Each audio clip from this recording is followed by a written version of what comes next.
জয় মা জয় মা জয় মা জয় মা মৃত সঞ্জীবনী জয় মা। আমি শ্রী শ্রী মৃত সঞ্জীবন মহারাজ এবং আমার ইউটিউব চ্যানেল মা মৃত সঞ্জীবনী আপনাদের সকলকে স্বাগতম। আশা করি মায়ের কৃপায় সকলে খুব ভালো আছেন। আজকে বিশেষ একটি বিদ্যা আপনাদের সান্নিধ্যে আমি দিতে চলেছি, সেটি খুব পরীক্ষিত এবং প্রভাবিত বিদ্যে, যেহেতু সচরাচর 90% মানুষের সমস্যা, গৃহস্থী বা সংসারী যারা মানুষ তাদের দেখা যাচ্ছে আপনার স্ত্রী অবাধ্য হয়ে যাচ্ছে, প্রচণ্ড পরিমাণে আপনার সাথে অশান্তি করছে, কোনো মতে সে বুঝছে না, সবসময় আপনার সাথে নানানভাবে ঝগড়ায় লিপ্ত হচ্ছে। খরদজ্জাল প্রকৃতির যে মেয়ে ছেলে হয়, সেই মেয়ে ছেলেকে শান্ত করার একটি বিশেষ বিদ্যে, বিশেষ প্রক্রিয়া। কি করে কাজটি করতে হবে, কি করে প্রয়োগটি করতে হবে, আমি দুটি উপায় বলবো, কয়েকটি তদবির বলবো, শুনবেন। প্রথমত যে বিদ্যাটি আছে সেটি কি করবেন, একটি ডাব বা নারকেল নেবেন, সেই নারকেলের উপর স্ত্রীর নাম এবং স্ত্রীর বাবার নাম লিখবেন। লেখার পর উক্ত মন্ত্র দিয়ে এক ফোঁটা ছুরি দিয়ে নারকেলে, বুঝবেন ব্যাপারটা, নারকেলে বা ডাবে বেশি ভালো, কচি ডাবে স্ত্রীর নাম লিখবেন।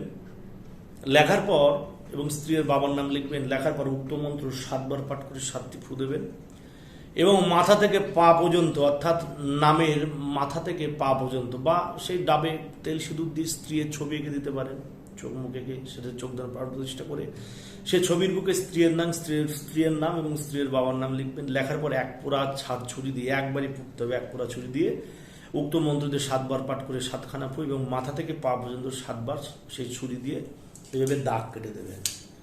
মানে এইভাবে ছুরি দিয়ে দাগ কেটে, ধরুন কলম, এটা ধরুন ছুরি, এইভাবে কলম দিয়ে দাগ কেটে দেবেন 7 বার। একবার মন্ত্র করে একটি ফু, আবার একটি দাগ, 2বার মন্ত্র করে 2টি ফু, একটি দাগ। এইভাবে করার পর সেই দাগখানা কি করবেন, আপনি গঙ্গার জলে, যে নাবিসমান জলে দাঁড়িয়ে স্ত্রীর নাম জোরে সজোরে উচ্চারণ করে সেই জলে প্রবাহ করে দেবেন।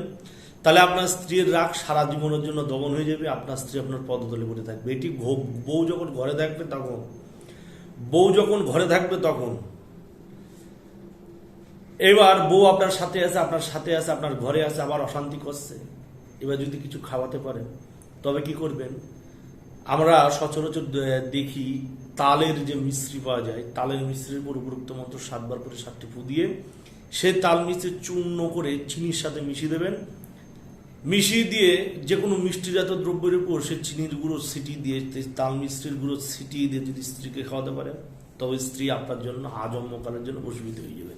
এটা প্রত্যক্ষ কাজ, সামনাসামনি কাজ। বউ যখন কাছে থাকবে তখন এই দুটো প্রক্রিয়া কাজ করলে, বউ যখন আপনার ঘরে থাকবে তখন এই বিদ্যাটি কাজ হবে এইভাবে। এবার বউ ধরেন চলে গেছে, বউ কারোর সাথে হাত ধরে বাপের বাড়ি ছেড়ে চলে গেছে, বউ আপনাকে ছেড়ে কোনো অন্য পরপুরুষের হাত ধরে চলে গেছে, সে বউকে কি করে ফিরাবেন? বা বউ রাগারাগি করে বাপের বাড়ি চলে গেছে, 1 বছর 2 বছর 3 বছর 5 বছর হয়ে গেছে, বউ আসছে না, বউ অন্য কোনো পরপুরুষের সাথে হাড্ডিতে ফিসিয়ে গেছে, প্রেম পীড়িত ভালোবাসা জড়াই গেছে, ছোট বাচ্চা কাচ্চা আছে, যে বাচ্চার জন্য আপনার জান খাচ্ছে, পরাণ খাচ্ছে, অন্তর খাচ্ছে। পাড়া প্রতিবেশী থেকে শুরু করে মান সম্মানের খাতিরে আপনি দ্বিতীয় সংসার করতেও পারছেন না, এখন সে বউ প্রয়োজন, সে আপনার ঔরসজাত সন্তান প্রয়োজন। সেক্ষেত্রে আপনি কি করবেন, এটা খুব সহজ একটি প্রক্রিয়া। আপনি শনিবার মঙ্গলবার দেখে চলে যাবেন যে দোকানের মুখ পূব দিকে, বুঝবেন ব্যাপারটা, যে দোকানের মুখ পূব দিকে সেই দোকানে যেয়ে শনিবার মঙ্গলবার দোকানে যেতে হবে। সেই দোকানে যে পূব দিকে যে দোকানের মুখ, সেই দোকানে বৌনির কাস্টমার হয়ে আপনার 1 প্যাকেট কালো রঙের ধূপকাঠি নিতে হবে, যাতে সেই প্যাকেটে 21খানা ধূপকাঠি হয়। 1 প্যাকেট কালো রঙের ধূপকাঠি নেবেন এবং আপনি 5 টাকার বা 10 টাকার উল্লেখ করে কিছু পরিমাণ ধূপ নিয়ে দেবেন, গুঁড়ো ধূপকাঠি এবং ধূপ নিয়ে নেবেন, নিয়ে সেইটা নিয়ে চলে আসবেন। শনিবারের দিন করবেন। এবার শনিবারের দিন অর্ধরাত্রে দিগম্বর হয়ে, অর্থাৎ উলঙ্গ হয়ে, ফাঁকা জায়গায়, যে ঘরে আপনি থাকেন সেই ঘরের উঠানে দাঁড়িয়ে আপনি দিগম্বর, শরীরে একটা বস্ত্র সুতোও থাকবে না, ন্যাংটা উলঙ্গ হয়ে একে স্নান করে নেবেন। স্নান করে মাথাটা মুছে পরিষ্কার করে হয়ে নিয়ে, শরীরে একটা যাতে কোনো কাপড় না থাকে, কোনো বস্ত্র না থাকে, উলঙ্গ হয়ে বাড়ির মধ্যস্থলে দাঁড়িয়ে সে 21খানা ধূপকাঠিতে আগুন দেবেন। মেয়ের বাড়ি যেদিকে গেছে, ডাইরেকশন ধরেন, মেয়ের বাড়ি ইস্ট, সাউথ, নর্থ, ওয়েস্ট, যে কোনো দিকে একটা হতে পারে, সে মেয়ের বাড়ির দিকে মুখ করে সে ধূপকাঠিতে আগুন দেবেন। দেওয়ার পর এই যে গুঁড়ো ধূপকাঠি, এই গুঁড়ো ধূপ, যে ধূপটা নিয়ে আসলেন কিনে, ধূপ আর ধূপকাঠি 21খানা ধূপকাঠি বের করে নিলেন সেখান থেকে, আর সেই 5 টাকা বা 10 টাকা সেই ধূপ গুঁড়ো করে নিয়ে ভালো করে চাঁদনি দিয়ে চেলে পাউডার করে নিলেন। এইবার আপনি কি করবেন, বাম হাতে করে ধূপকাঠি ধরবেন 21খানা জ্বালিয়ে, যাতে আগুন জ্বলে। এইবার আপনি কি করবেন, হাতে সে সামান্য ধূপ নেবেন, গুঁড়ো ধূপ নিয়ে যে উক্ত মন্ত্র একবার পাঠ করে একটি ফু দেবেন, এবং সঙ্গে সঙ্গে সেই ধূপকাঠিতে সেই ধূপ ছুঁড়ে মারবেন, যাতে সেই আগুনের লেলিহান বা আগুনের শিখা যত উপরে উঠবে, বউর অন্তর বউর পরাণ তত আপনার জন্য কাঁদতে লাগবে। এই প্রক্রিয়া আপনি করতে পারবেন পরপর 3 দিন। মানে এই প্রক্রিয়াতে এইভাবে আপনার পরস্পর 3 দিন কাজ করতে হবে। 21 বার করে আপনার মন্ত্র করতে হবে, 21 বার করে ধূপ ছুঁড়ে মারতে হবে। মানে শনিবারের দিন এমন ধূপকাঠি নেবেন যাতে অনেকগুলো ধূপকাঠি, 3 21 63 যাতে ধূপকাঠি, মোটা প্যাকেট নিয়ে নেবেন। এবার ধূপ বেশি করে নিয়ে নেবেন, 5 টাকা 10 টাকার জায়গায় 20 টাকা ধূপ নিয়ে নেবেন, বা 250 গ্রাম ধূপ নিয়ে নেবেন। নিয়ে সেটি গুঁড়ো করে যে পদ্ধতিতে যে সিস্টেমে বলেছি সেটি করবেন। কাজ করা শেষ, স্নান ধান করে আপনি তারপর আপনি শুয়ে পড়বেন। শনিবার হলো, আবার রবিবার একই রকম জিনিস, একবার কিনে নিয়ে রবিবার একই রকম কাজ করবেন। 21 বার পরে 21 খানা ফু দেবেন এবং ধূপ ছুঁড়ে মারবেন, গুঁড়ো ধূপ লেলিহান যাতে উপরে উপরে ওঠে। এইভাবে 21 বার করার পর পরপর 3 দিন করার পর দেখবেন 3 দিনের মধ্যে সিমটম পাবেন। বউ আপনাকে, যে বউ 5 বছর আপনার সাথে যোগাযোগ করে না, সে বউ আপনার সাথে যোগাযোগ করতে লাগবে। সে বউ আপনার জন্য অধীর হয়ে যাবে, সে বউ আপনার জন্য পাগল হয়ে যাবে। এবার একটা বিশেষ গুরুর ভেদ আছে, যেটা আমি বলিনি। একদিন শনিবারে কাজ করলে, শনিবারের দিন ধূপকাঠি যে উচ্ছিষ্ট বস্তু আছে সেটা আবার নাভিসমান নদীতে যাবে, নাভিসমান জলে যারা বউর নাম 21 বার জোরে জোরে উচ্চস্বরে বলবেন, বরাবর সেটা জলে প্রবাহ করবেন। আবার দ্বিতীয় একদিন একই প্রকার 21 বার ক্রিয়া করার পর সে ধূপকাঠির যে অবশিষ্ট পাশাটুকু আছে, মানে ধূপকাঠি যেটুকু জ্বলে না, সেটা আবার নাভিসমান জলে যারা উচ্চস্বরে বউর নাম বলবেন এবং জলে প্রবাহ করবেন। এইভাবে 3 দিন করার সঙ্গে সঙ্গে দেখবেন ক্রিয়ার মধ্যেই যে বউ আপনার সাথে 5 বছর 10 বছর যোগাযোগ করে না, অন্য পরপুরুষের হাত ধরে চলে গেছে, সে বউ আপনার সাথে যোগাযোগ করবে, আপনার সাথে সংসার করতে চাইবে, আপনার সন্তান নিয়ে, আপনার স্ত্রী নিয়ে আপনি সুখে সংসার করতে পারবেন। কিন্তু এই যে ক্রিয়াটি, এই ক্রিয়াটি কিন্তু চিরস্থায়ী নয়। আবার একটি বলি কথা, এই ক্রিয়াটি চিরস্থায়ী নয়। এই ক্রিয়াটা ক্ষণিকের জন্য, অর্থাৎ আপনার স্ত্রীকে ক্ষণিকের জন্য আপনার কাছে ফেরাতে পারবেন।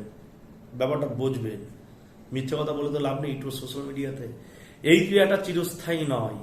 আপনার স্ত্রীকে ক্ষণিকের সময়ের জন্য, হয়তো 1 মাস 6 মাসের জন্য আপনার কাছে নিয়ে আসতে পারবেন। যখন ওয়াইফ চলে আসবে, তখন কোনো সুযোগ্য তান্ত্রিক দেখে আপনার বউ যাতে পার্মানেন্ট আপনার বাড়িতে থাকে, এরকম কোনো চিরস্থায়ী ব্যবস্থা করে নেবেন। চিরস্থায়ী ব্যবস্থার মতো বহু বিদ্যা আমার চ্যানেলে দেওয়া আছে, সেটিতে করলেও কাজ হতে পারবে। এবং এই কাজগুলো কারা করবেন? যারা তান্ত্রিক, ওঝা, গুণিন, কবিরাজ, একমাত্র তারা এইসব বিদ্যে প্রয়োগ করবেন, তাহলে বিশেষ একটি ফল পাবেন। সাধারণ পাবলিকে এই বিদ্যে প্রয়োগ করতে যাবেন না, বিশেষ কোনো ফল পাবেন না। তাই বলি, খুব পাওয়ারফুল বিদ্যে, খুব কাজের বিদ্যে, খুব শক্তিশালী বিদ্যে, বহু মানুষ কাজ করে ফল পেয়েছে। তাই আপনাদের সান্নিধ্যে আমি দিলাম। আমি মন্ত্রটা ডিসপ্লে করব না, আমি মন্ত্রটা এইভাবে সোশ্যাল মিডিয়াতে দেবো না, যেহেতু গুরুমুখী বিদ্যে, গুরুমুখী জিনিস এইভাবে চ্যানেলে দেওয়া ঠিক না। যারা তান্ত্রিক ওঝাগুনির কাজ করছেন, কর্ম করে যাচ্ছেন, তারা যদি আমার মনে হয় যে হ্যাঁ তারা কাজ করছে, জগতের মঙ্গল করতে পারবে, 5 মানুষের উপকার করতে পারবে, 10 যারা দেখতে পাবে, তাদের আমি এই বিদ্যাটা, গুরুমুখী বিদ্যা খুব কাঁচা বিদ্যে, খুব কাজ হয়। সকলকে আমি বিদ্যে দেবো না, একটু সোশ্যাল মিডিয়া বিদ্যাটা আমি করলাম না। যেভাবে, যে রুলসে, যে নিয়মে বলেছি সেই নিয়মে কাজ করবেন, খুব সুন্দর ফল পাবেন। যারা তান্ত্রিক ওঝা, গুণিন, কবিরাজ, যার গুরু বেঁচে আছে, যে গুরুর ভেদ জানে, তারা কাজ করলে এই কাজ সঙ্গে সঙ্গে 3 দিনের মধ্যে হবে। যারা কখনো কাজ করেন না, হুট করে বিপদে পড়ে কাজে অগ্রসর হতে যাচ্ছেন, তাদের কিন্তু সময় হতে পারে। তাই যারা গৃহস্থী, যারা কর্ম করেন না, কোনো তান্ত্রিক কর্ম করেন না বা গুরু দীক্ষা নেই, তাদের আমি বলি তারা কোনো সুযোগ্য তান্ত্রিক দেখিয়ে, সুযোগ্য তান্ত্রিকটি দিয়ে এই ধরনের বিদ্যে দিয়ে কাজ করে নেবেন, দেখবেন বিশেষ ফল পাবেন। এবং কেউ যদি মনে করেন যে আপনারা আমার সাথে কনসালটেশন করতে চান, আপনার ওয়াইফ চলে গেছে বা কোনো প্রেম প্রীতি ভালোবাসা জনিত জিনিস, বা বউ চলে গেছে, বউ রিলেটেড কোনো জিনিসের সমস্যা পড়ে আছেন, সেই সমস্যা নিয়ে আমার সাথে আলোচনা করতে চান, তাহলে অবশ্যই ভিডিওর উপরে যে নাম্বারটি দেওয়া আছে সেই নাম্বারে আপনারা ফোন করতে পারবেন সকাল 11টা থেকে রাত্রি 9টার মধ্যে। এবং যদি এমার্জেন্সি কোনো, আমার সাথে যদি কথা বলতে চান, আমার অ্যাসিস্ট্যান্ট ফোন তুলবে, আপনি আমার সাথে কথা বলতে পারবেন। এবার যদি আপনার সমস্যা নিয়ে কনসালটেশন চান, বা ওয়াইফকে কী করে ফেরাতে হবে তাই ব্যাপারে হাজিরা করতে চান, অবস্থা জানতে চান ওয়াইফের, তাহলে সেক্ষেত্রে আগে থেকে ফোন করে আপনারা বুকিং করে তারপরে আপনারা আমার সাথে এই ব্যাপারে আলোচনা করতে পারবেন, হাজিরাত করাতে পারবেন। কেউ যদি আমাকে দিয়ে ক্রিয়া করাতে চান অনলাইন মারফতে বা চালানের মারফতে, তারাও আগে থেকে ফোন করে বুকিং করে নেবেন, তারপর ক্রিয়াকলাপ করা হবে। বা কেউ যদি সরাসরি আমার কাছে আসতে চান অবশ্যই মালদা স্টেশনে আসতে হবে, সেখান থেকে টোটো বা টুকটুকি করে শাহপুর ডিসকোমোরে এসে ঠাকুরবাড়ি তান্ত্রিক বাড়ি বললেই সকলে আমার এই ঠিকানা আপনাদের দিয়ে দেবে। খুব প্রভাবশালী বিদ্যে, কাজের বিদ্যে, গুরুভেদী, গুরু পরম্পরার কিছু কাঁচা মন্ত্র, কিছু গুরুভেদী কাজ। আমি গুরু পরম্পরা দীক্ষিত, সেক্ষেত্রে বেশিরভাগ মন্ত্র গুরু পরম্পরা দেওয়া। এই বিদ্যাটা আমি ডিসক্রিপশন করলাম না বা ভিডিওতে দিলাম না, তার জন্য আমি দুঃখিত, দিতে পারিনি, যেহেতু এইসব জিনিস দেওয়ার জিনিস না সব নিয়ম বলেছি। বা অন্যান্য যেসব মন্ত্র আদি আছে সেগুলো যদি এই নিয়মে কাজ করতে পারেন, যেগুলো মনে হবে যে এই ধরনের মন্ত্রের মধ্যে কিছু পারমিশন দেওয়া হচ্ছে, অর্ডার দেওয়া হচ্ছে, তাহলেও কিন্তু এটি হচ্ছে সম্পূর্ণ গুরুভেদী একটি পদ্ধতি, যেটা আমি বলেছি। দেখেন বাবা, 5 জনের মানুষের কাছে না গেলে, 5 গুরু শরণাগত না হলে এসব বিদ্যে পাওয়া যায় না। বহু ঘুরেছি জীবনে, যে কারণে পেয়েছি। ইউটিউব সোশ্যাল মিডিয়াতে বিদ্যে দিচ্ছি, আশা করি আপনারা সকলে পাচ্ছেন, আপনারা সকলে এইসব বিদ্যেতে কাজ করতে পারবেন, এই কামনা করে এই নিবেদন মায়ের স্মরণে দিয়ে আমি আমার সামান্য উপস্থাপন সম্পূর্ণ করব। জয় মা, জয় মৃত সঞ্জীবনী, জগতের মঙ্গল করো, জয় মা।